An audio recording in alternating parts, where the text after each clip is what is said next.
الله الرحمن الرحيم. الحمد لله رب العالمين، وبه نستعينه على أمور الدنيا والدين، ثم أصلي وأسلم على من أرسل رحمة للعالمين، محمد بن عبد الله، أفضل الصلاة وأتم التسليم، وعلى آله وصحبه أجمعين.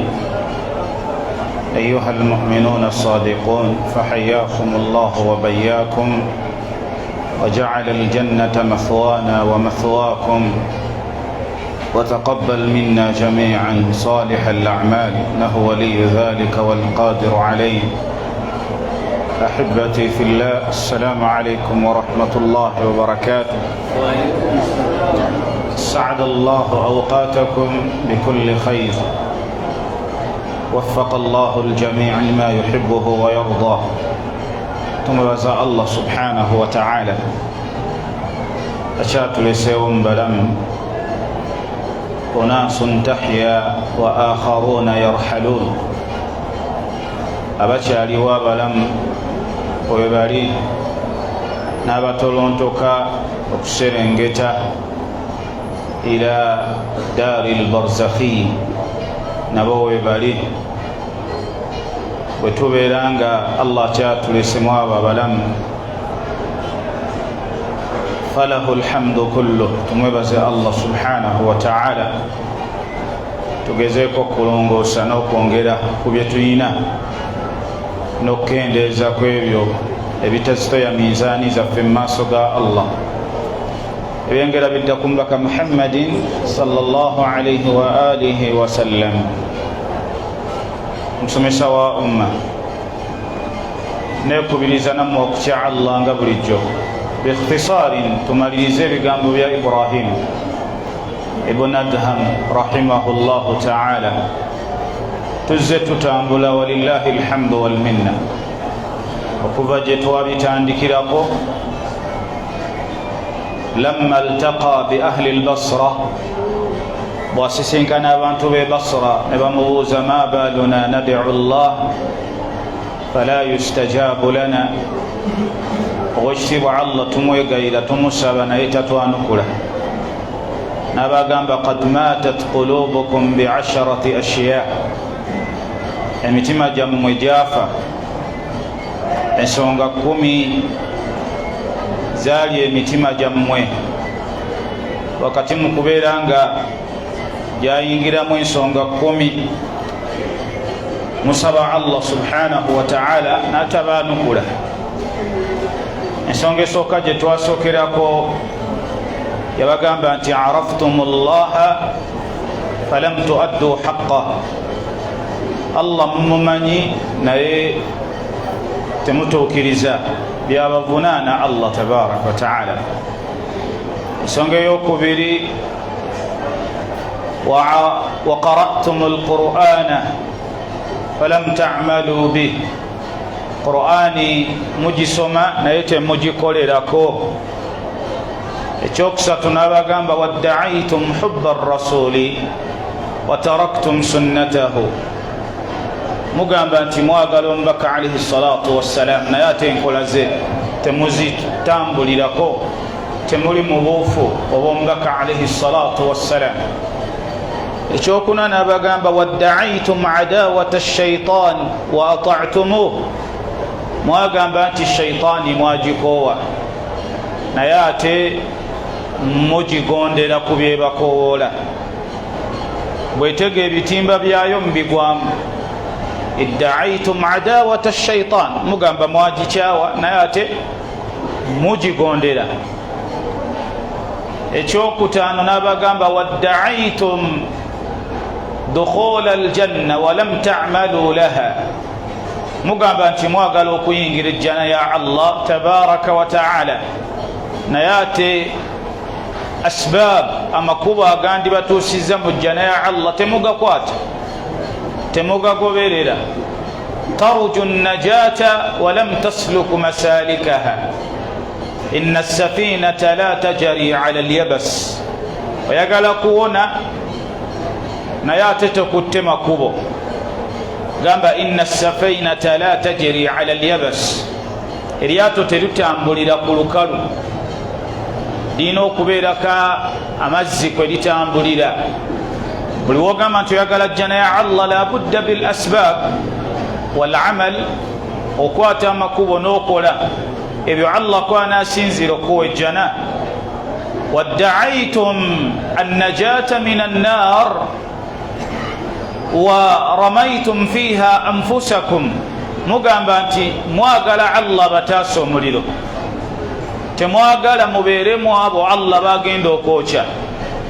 wa in minkum illa wariduha kana ala rabbika hatman maqdiya, teriyo n'omu okujjako nga illa wariduha, wakuyita ku sirat aljisr fawqa jahannam adaqqu min ash-sha'r wa ahaddu min as-sayf. Teriyo n'omu okujjako nga agenda yita ku sirat. wa in minkum illa wariduha kana ala rabbika hatman maqdiya thumma nunajji alladhina ittaqaw wa nadharu adh-dhalimina fiha jithiya. Allah wakutaasa abakkiriza abamutya.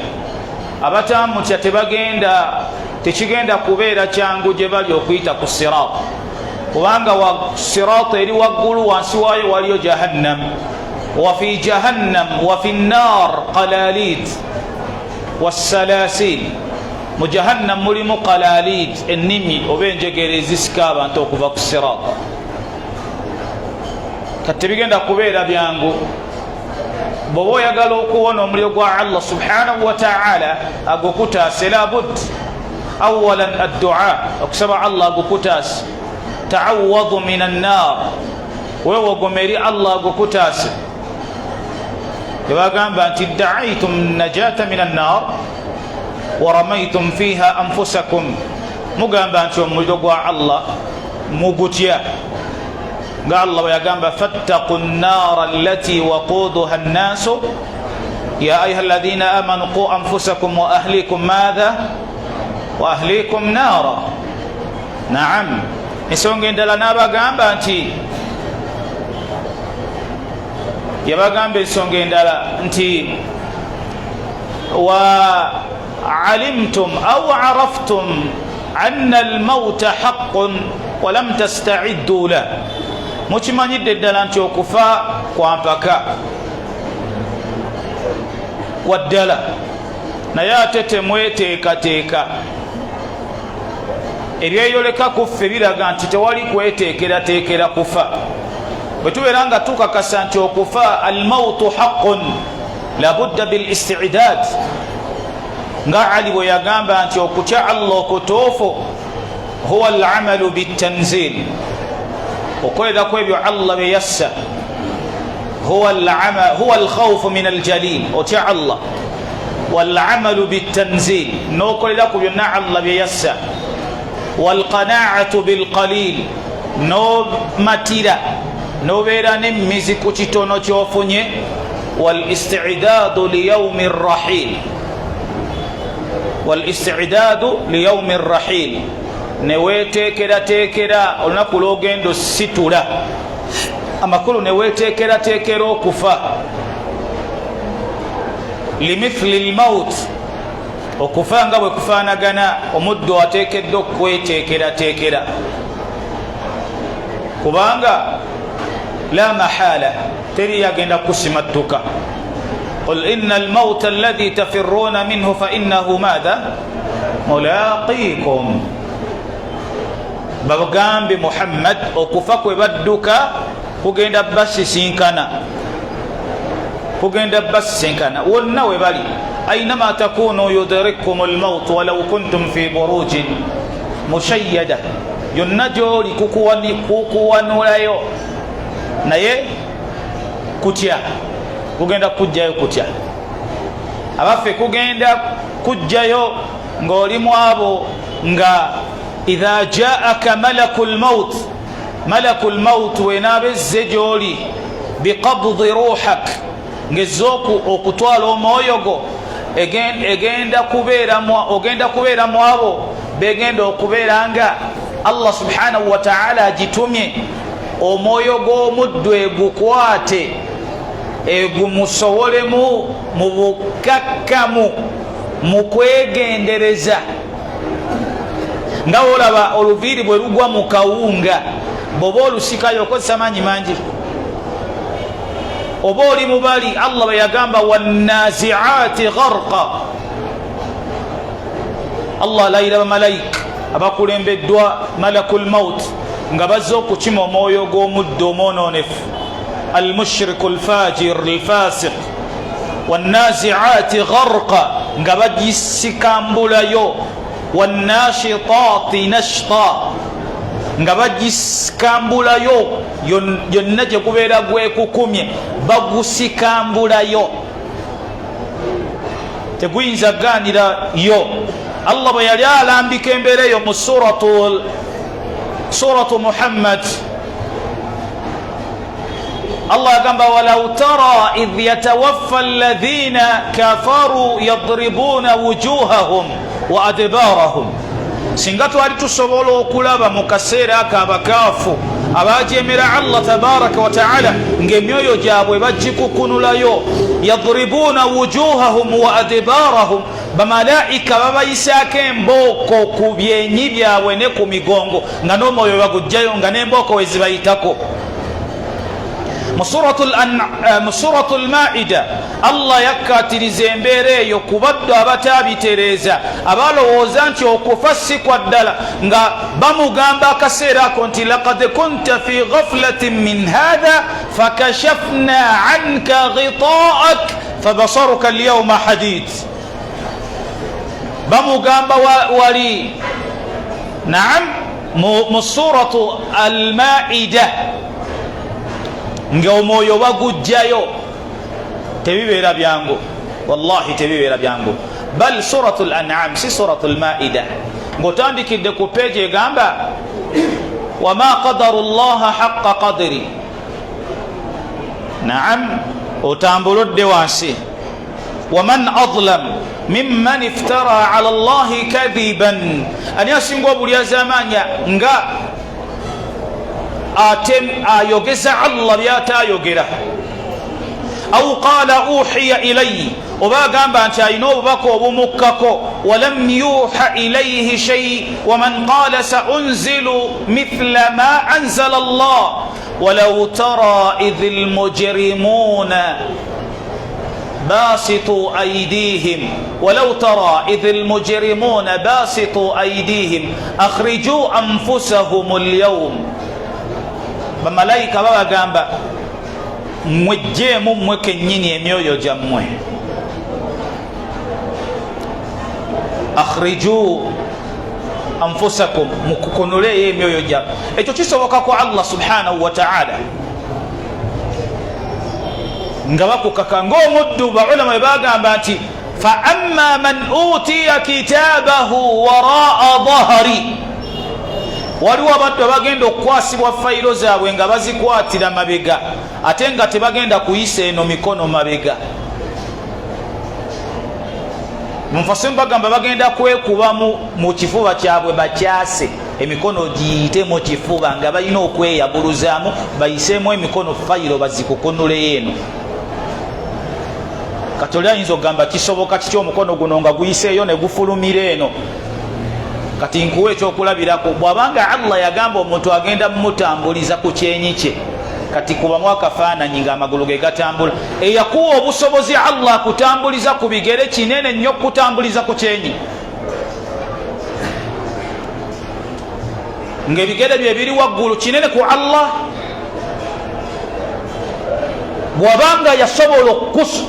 bw'abanga yakusobozesa okutambuliza ku bigere ebibiri balansi n'ogifuna, ekyenye Allah kye kimuzibuwalira okubanga osobola okitambulirako ku yawma alqiyama.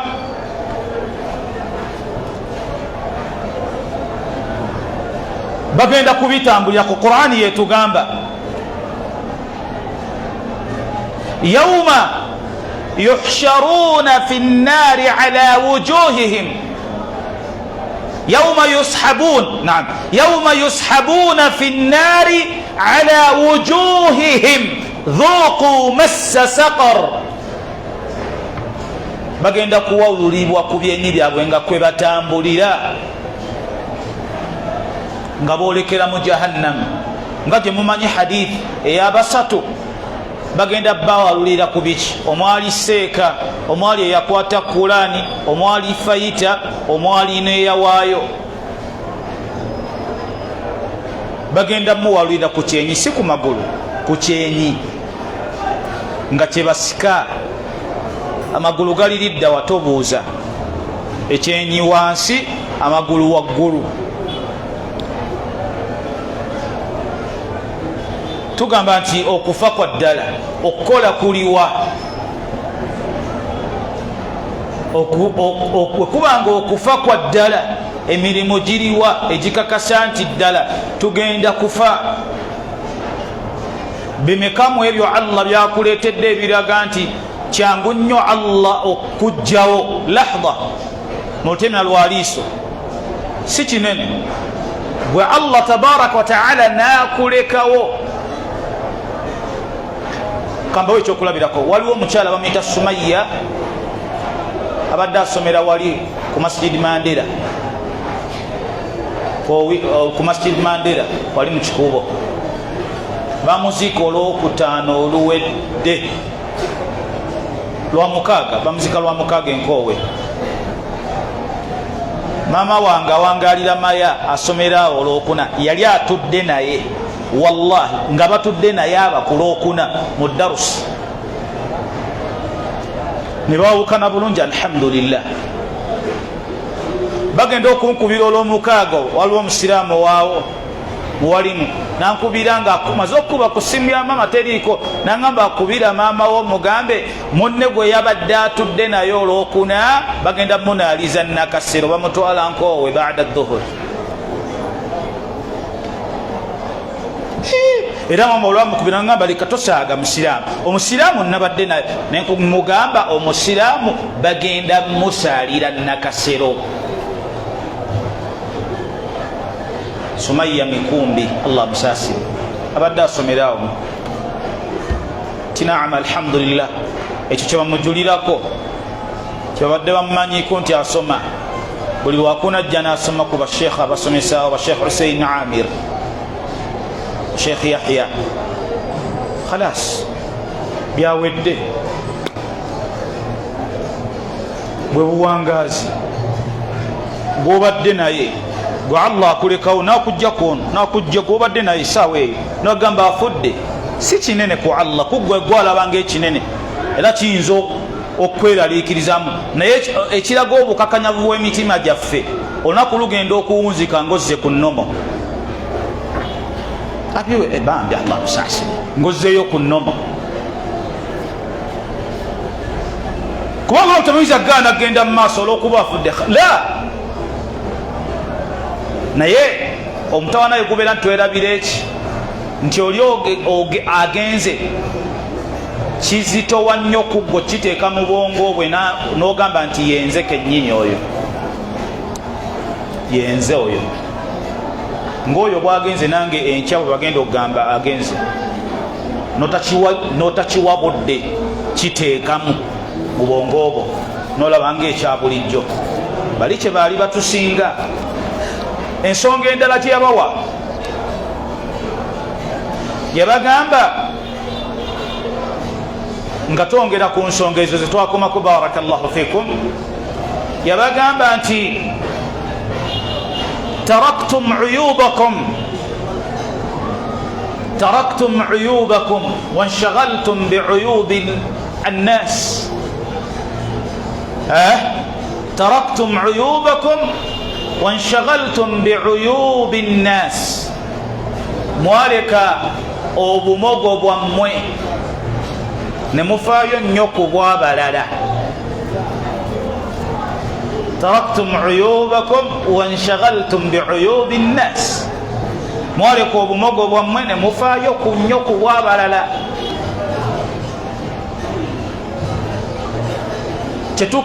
tukkirize tugaane fenna Allah subhanahu wa ta'ala be yatonda buli omu alina uyuba obumogo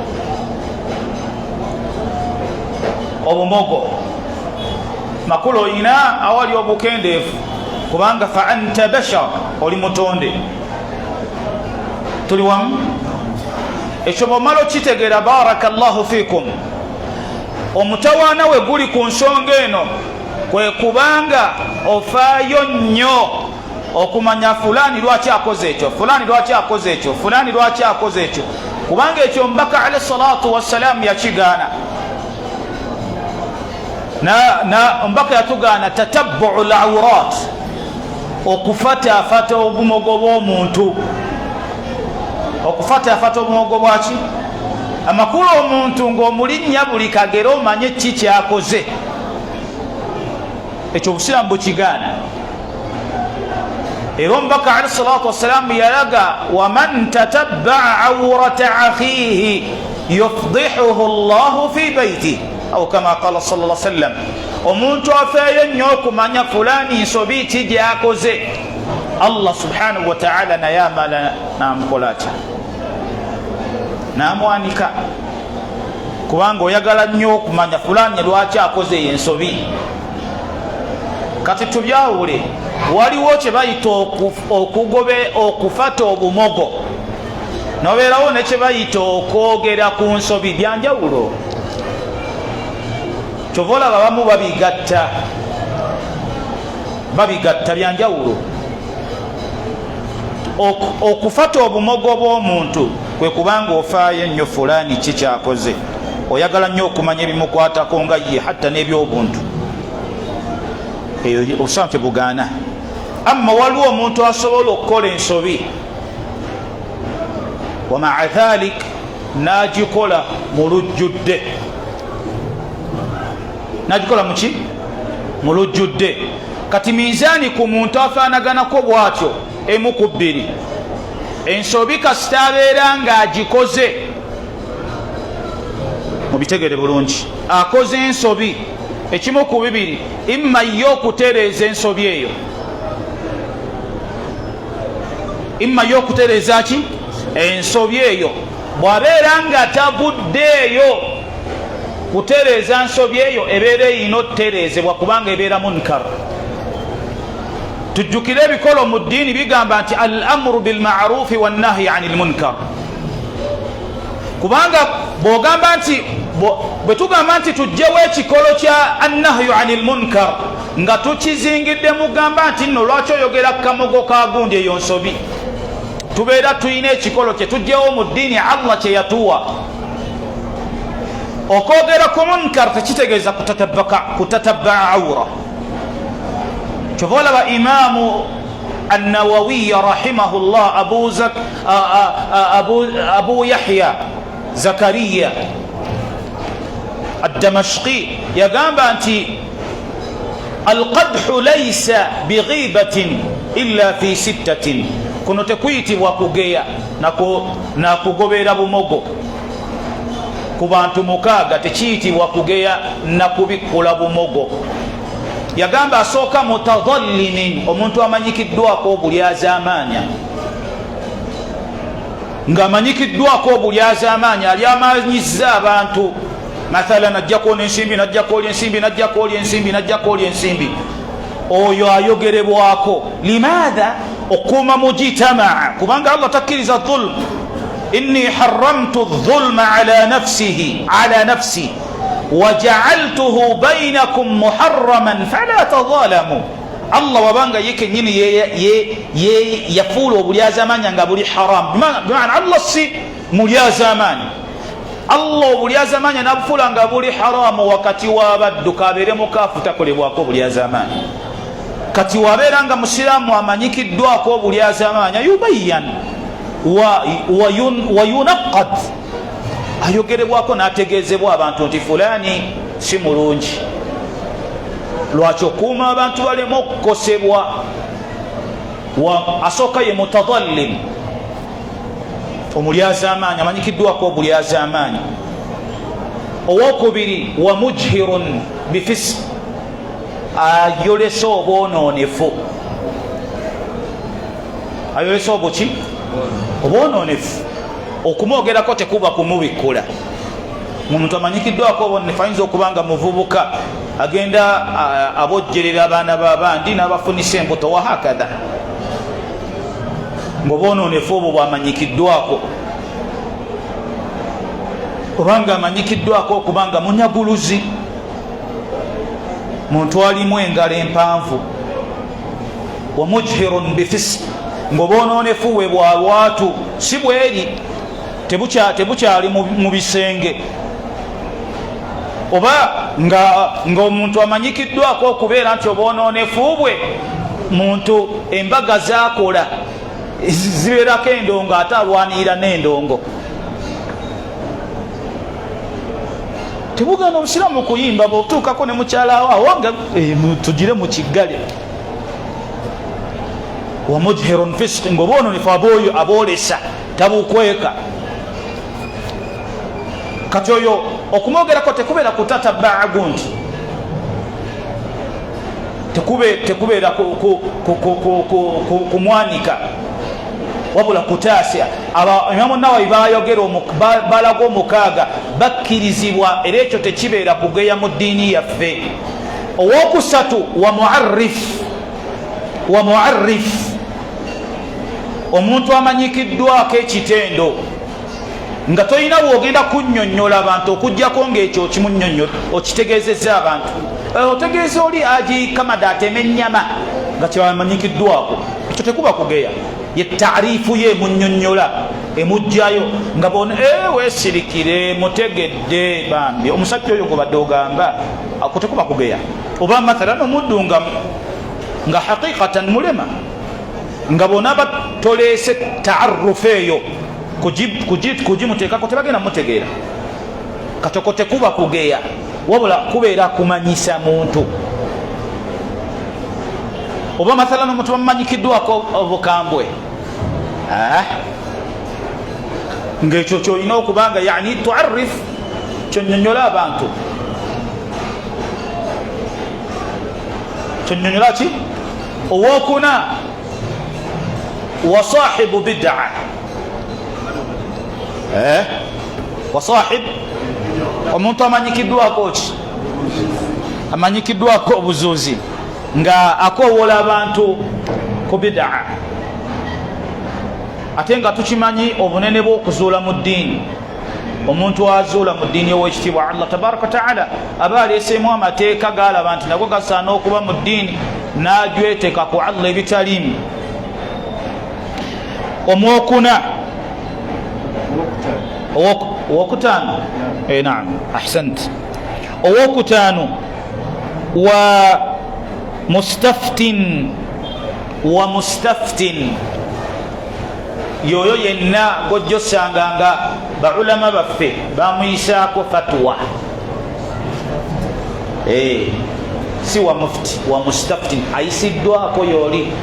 Mufti wa mustaftin abeera ateekeddwako ekigambo wa mustaftin nga baulama beebuuza nti omuntu akola bwati abeera atya, oba omuntu gundi kati nga olaba waliwo abajja mu bitabo nga ba Hasani al-Banna, ba Sayyid Qutb, ba Ibn Arabi, ba Ibn Sina, oba ebibinja baulama bebayisaako fatawa nti ebibinja bibeera byabubuze. Kati ekyo tekibeera kugeya. Lwaki temugeya abantu? Lwaki temugenze ne mbatuukirira?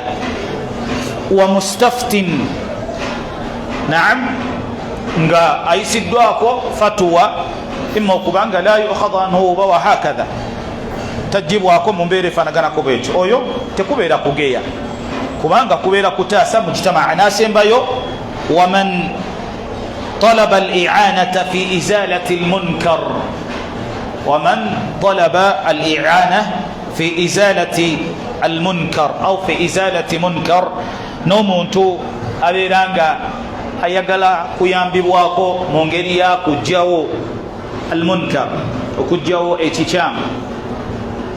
Talaba i'ana, asabye okuyambibwako mu kugjawo ki munkar, oyo naye ayogerebwako bi'aunihi tabaraka wa ta'ala. Tekibeera kubeera nti mukumugeya.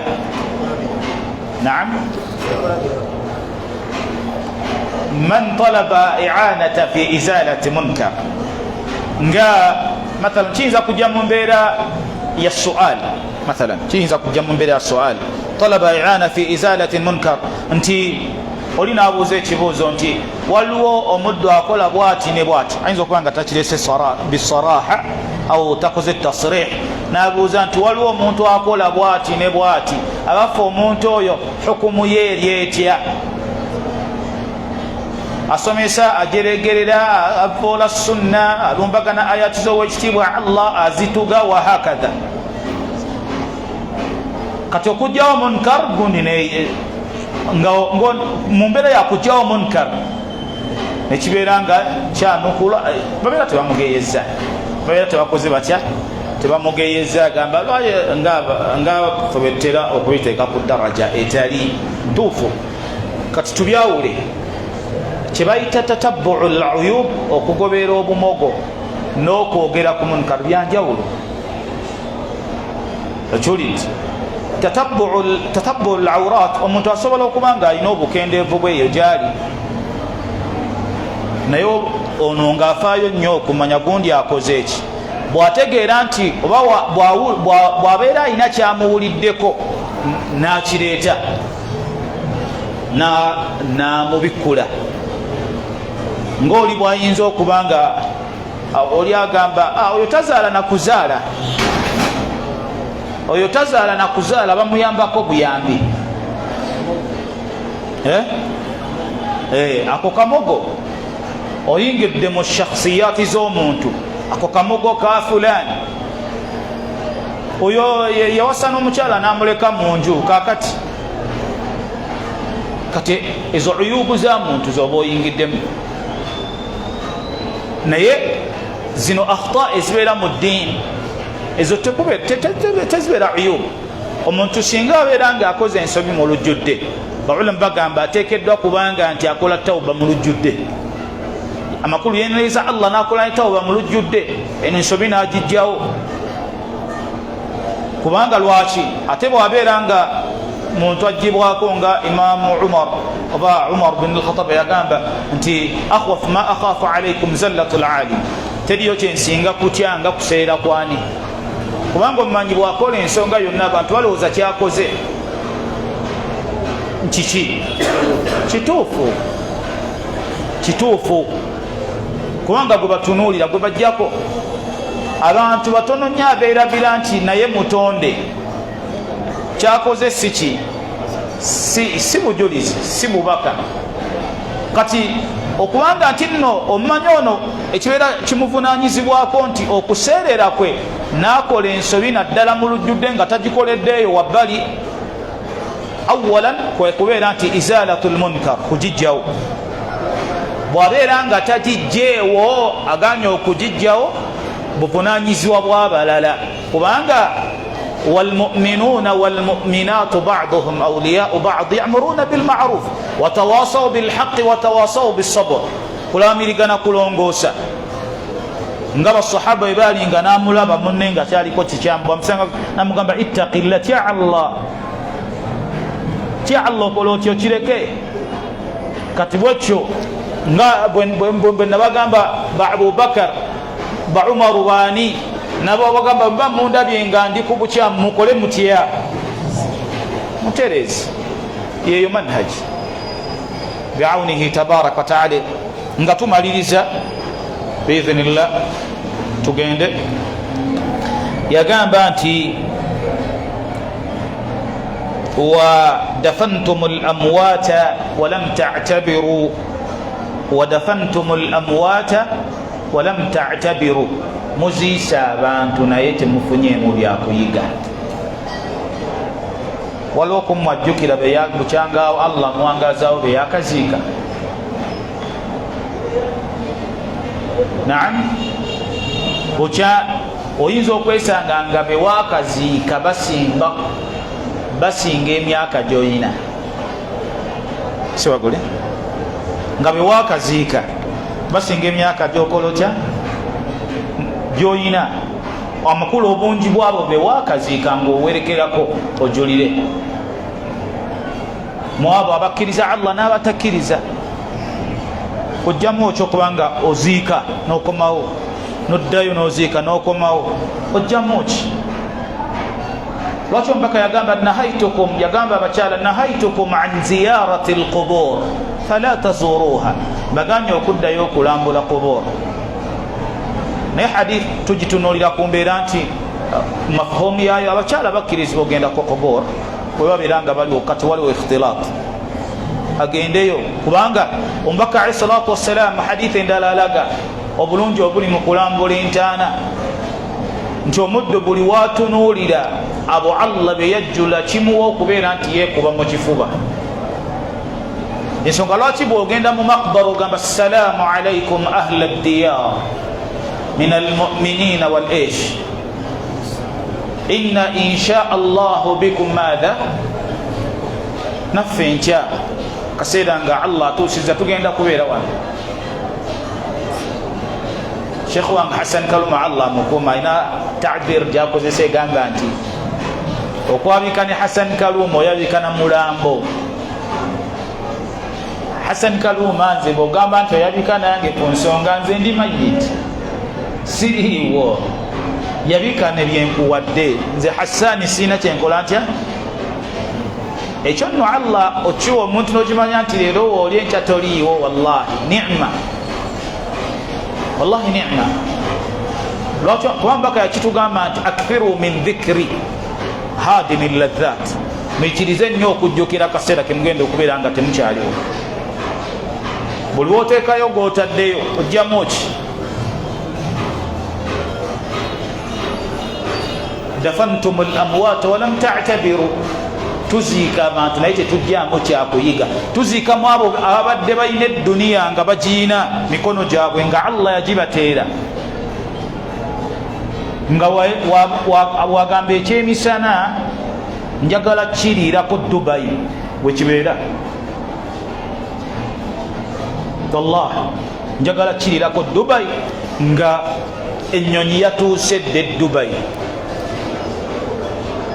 oziisa abantu mbika byabwe mu categories ez'enjawulo, abagagga, abo wakati, abawansi, n'otunuulira kwabo min almashaikh bamashaikh abanene, n'olaba engeri gye babaziikamu abadde abanene mu dduniya ya Allah tabaraka wa ta'ala, nga bali min aljababira, balaba nga balina amaanyi,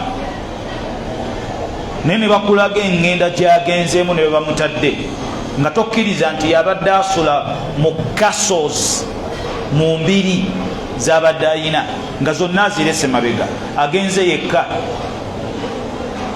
kati Allah yatuteerawo embeera eyo nga Allah yagala lina'tabir, tufunemu ebyokuyiga. buli woziika n'otafunamu kyakuyiga kibi. buli woziika okuziika abantu ne kutakukyusaako, omutima guba gukakanyadde nnyo,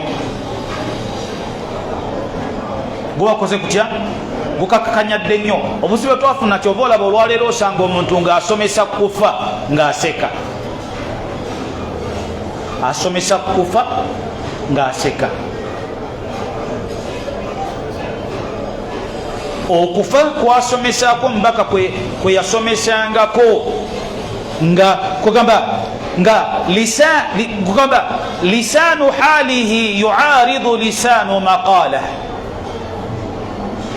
oba lisanu maqalu kugamba bino byayogera byawukana n'oli kyennyini kyafaanana.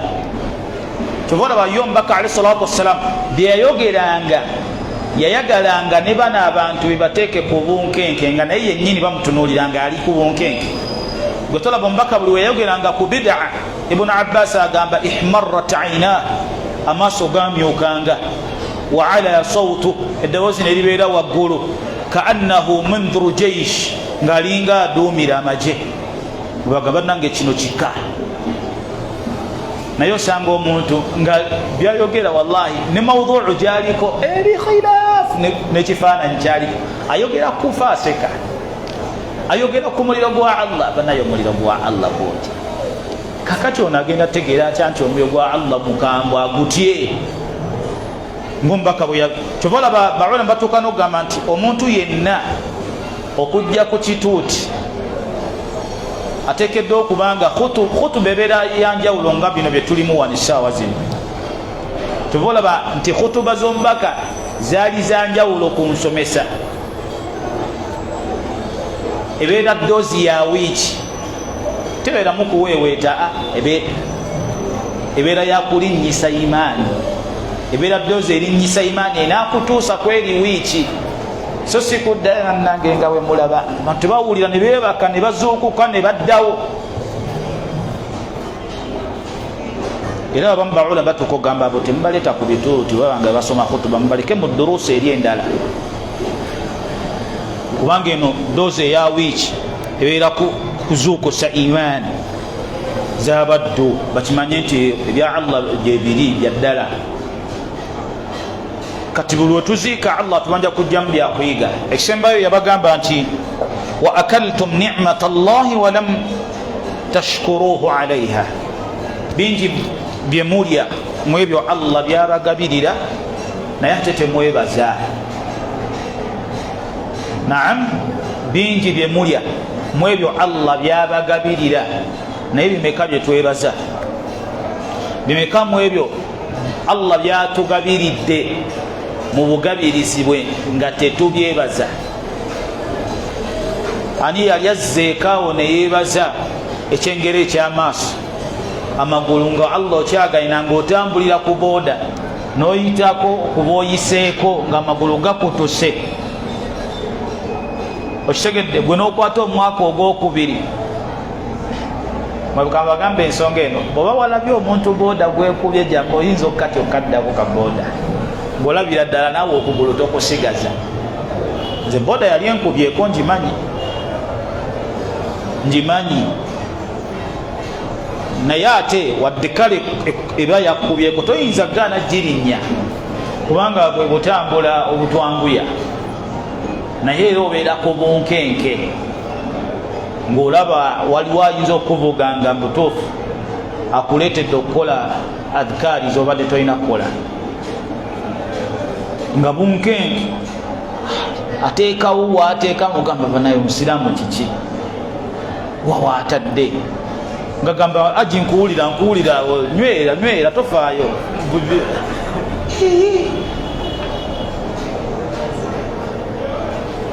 la hawla wala quwwata illa billah. almuhim barakallahu fikum, bingi byetugwanidde okwebaza Allah. wallahi Allah bingi byetugwanidde okumwebaza, ate twongere okulongoosa, kubanga buli wetwebaza Allah subhanahu wa ta'ala ku byatugabirira yatulaganyisa twongera. la in shakartum la azidannakum wa la in kafartum inna adhabi la shadid. n'ensonga ezo insha Allah subhanahu wa ta'ala zijja tumalira biidhnihi tabarak wa ta'ala nga zezimu ku ezo omuddu oba oliawo Allah mwayisiriza wabeera nga atereezezza enkolagana ye wakati we n'oyo yamutonda Allah. kimu ku ebyo Allah kwasinziira okubeera nga omuddu oyo amwanukula bwabeera nga alina obwetaavu bwonna bwe yeetaaga eri Allah we subhanahu wa ta'ala. وفق الله الجميع بما يحبه ويرضى. إلهنا والحمد لله. السلام عليكم ورحمة الله وبركاته.